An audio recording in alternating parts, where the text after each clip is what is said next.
रायगड जिल्ह्यातील 7 तालुक्यांमधील 437 गावांना केंद्र सरकारकडून पर्यावरण संवेदनशील क्षेत्र म्हणून घोषित करण्यात आलंय.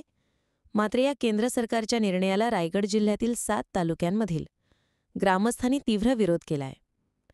या संदर्भात राष्ट्रवादी काँग्रेस पक्ष शरद पवार गटाचे जिल्हाध्यक्ष रवींद्र चव्हाण यांच्या नेतृत्वाखाली रोहा प्रांताधिकारी व रोहा वनक्षेत्रपाल यांना निवेदन देत भूमिका स्पष्ट केली आहे.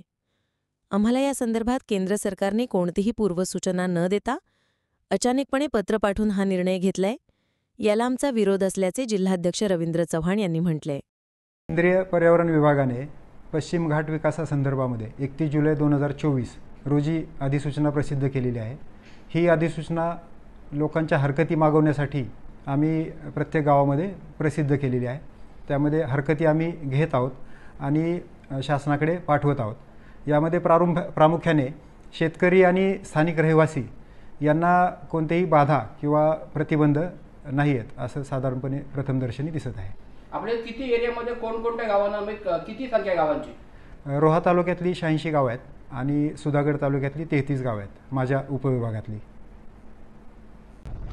रायगड जिल्ह्यातील शेतकऱ्यांच्या जमिनीला इको सेन्सिटिव्ह झोन लावण्यात आलेला आहे.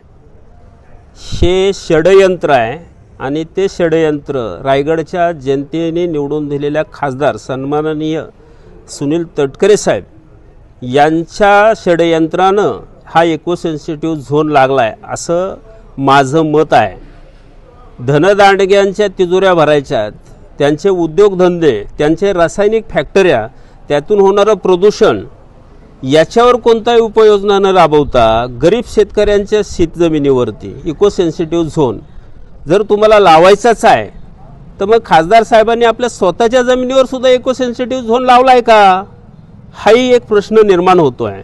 ज्या धनदांडग्यांनी ह्या रायगड जिल्ह्यामध्ये जमिनी घेतल्या त्याच्यावरती इको सेन्सिटिव्ह झोन लागला आहे का, हाही एक प्रश्न आहे.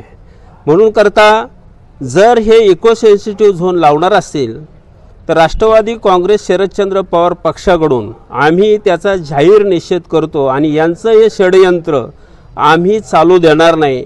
आम्ही रस्त्यावर उतरू, आम्ही शेतकऱ्यांच्या बाजूने आहोत. आम्ही शेतकऱ्यांच्या जमिनीला धक्का लागू देणार नाही आणि यांना जर कोणत्या प्रकारचा इको सेन्सिटिव्ह झोन असेल किंवा अन्य झोन लावायचा असेल तर सरकारने आधी शेतकऱ्यांना 50 लाख प्रति एकरी हा मोबदला द्यावा आणि मग विकत घेतलेल्या जमिनीवर सरकारने वाटेल तो झोन लावावा. शेतकऱ्यावरती ही जबरदस्ती कशासाठी आहे?